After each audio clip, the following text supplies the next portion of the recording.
السلام علیکم ورحمۃ اللہ وبرکاتہ۔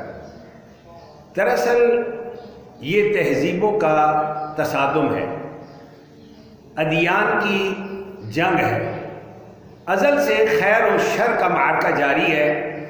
آپ تمام ادیان کا جائزہ لیجئے،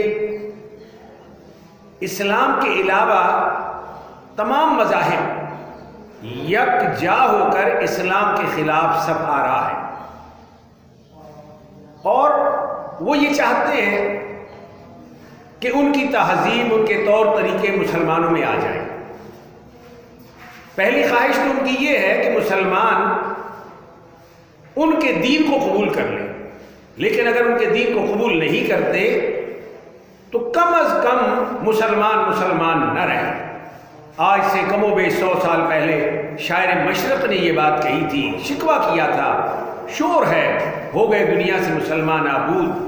ہم یہ کہتے ہیں کہ تھے بھی کہیں مسلم موجود، وضع میں تم ہو نصارا تو تمدن میں ہنود، یہ مسلمان ہیں جنہیں دیکھ کے شرمائیں یہود۔ آج دیکھ لیجئے بسنت کس کا تہوار ہے؟ مسلمان ہندوؤں کا تہوار بڑے ذوق اور شوق سے مناتے ہیں۔ یہ برتھ ڈے جو منائی جاتی ہے، ہم اپنے بچوں کی مناتے ہیں، بڑوں کی مناتے ہیں، یہ کس کی تہذیب ہے؟ عیسائیوں کی تہذیب ہے کہ جو مسلمانوں میں رچ بس گئی ہے۔ اسی طرح ویلنٹائن ڈے فحاشی، عریانی اور بے راہ ربی کا دن، لیکن مسلمان لڑکے اور لڑکیاں اپنی تمام تر توانائیوں اور صلاحیتوں کے ساتھ اسے منانے میں مصروف نظر آتے ہیں، اور یہی وجہ کہ ہمارے معاشرے میں فحاشی، عریانی اور بے راہ ربی تیزی کے ساتھ پھیل رہی ہے۔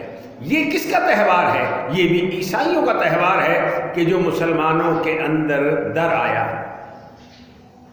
ہمیں غور کرنا ہوگا، ہمیں سوچنا ہوگا، ہمیں رسول عربی خاتم النبیین محمد صلی اللہ علیہ وسلم کا امتی ہونے کا اعزاز حاصل ہے۔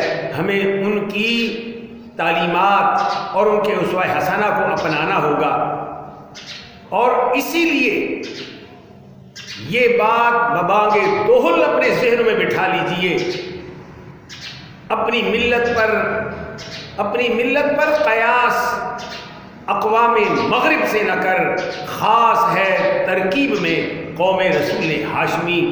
ہمیں رسول اللہ صلی اللہ علیہ وسلم کی تعلیم کو اپنانا ہوگا، اور ہمارے معاشرے میں امن بھی ہوگا، سلامتی بھی ہوگی، حیا بھی ہوگی، اور ہمارا معاشرہ ایک بہترین امن اور سلامتی والا معاشرہ بن جائے گا۔ اللہ ہم سب کو عمل کرنے کی توفیق عطا فرمائے، آمین۔